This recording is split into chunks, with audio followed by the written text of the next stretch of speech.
Dans cette séquence, nous allons faire un exemple sur les racines carrées et on aimerait mettre le nombre racine de 27 fois racine de 2 sur racine de 9 sous la forme a racine de b avec a et b, deux entiers dont b le plus petit possible. Donc faites une pause sous la vidéo, essayez de chercher tout seul et venez voir si vous avez juste. Si on observe la forme de i, on voit que déjà j'ai une racine de 27. 27, c'est un nombre qui peut se décomposer grâce à la multiplication, donc je vais avoir besoin de la formule 1 qui dit que racine de a fois b, c'est racine de a fois racine de b. Donc ce qui veut dire que 27, c'est racine de 9 fois 3. Fois, si je continue à observer, j'ai racine de 2, mais lui je ne peux pas y toucher, divisé par racine de 9, et on se souvient, je dois toujours simplifier. Et racine de 9, je sais le simplifier, puisque c'est 3. Ensuite, je vais essayer de transformer, puisque j'ai ma formule qui dit que racine de a fois b, c'est racine de a fois racine de b, appliquée à l'élément racine de 9 fois 3.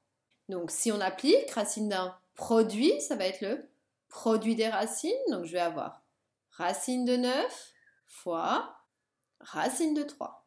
Et ensuite, on recopie tout le reste, donc fois racine de 2 sur 3. Je continue à simplifier. Si j'observe, ce qui est simplifiable, c'est racine de 9. Puisque racine de 9, ça vaut 3. Donc, je recopie le reste. Prenez bien votre temps. Donc, c'est 3 fois racine de 3 fois racine de 2 sur 3. Et je me souviens que je dois toujours simplifier. Et ce qui est simplifiable parce que ce sont des multiplications, eh bien j'ai le droit de simplifier les 3, ici et ici. Parce que je redis, c'est uniquement parce qu'il y a des multiplications. On aurait pu tirer même un grand trait de fraction si ça vous rassurait. Et je recopie tout ce qui reste. C'est-à-dire que je vais avoir racine de 3 fois racine de 2. Et maintenant, comment simplifier ça? Comme racine de 3 et racine de 2 sont simplifiées au maximum, eh bien j'aimerais moi avoir quelque chose qui soit regroupé sous la forme d'une même racine. Ça, c'est l'énoncé. Ça veut dire qu'on va utiliser la formule 1 dans l'autre sens, c'est-à-dire cette fois-ci de la droite vers la gauche.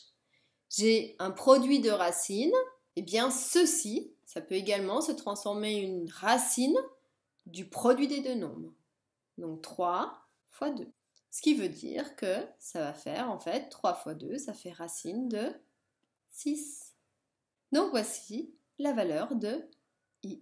Sachant que si, pour une fois on détaille les valeurs de a, eh bien racine de 6, ça veut dire que a il vaudra 1, parce qu'attention, racine de 6, le chiffre que l'on ne voit pas devant, c'est en fait 1 racine de 6. Et la valeur de b, ça va être 6. Donc attention, ça souvent c'est quelque chose qui peut vous perturber. Racine de 6, c'est juste une fois la racine de 6.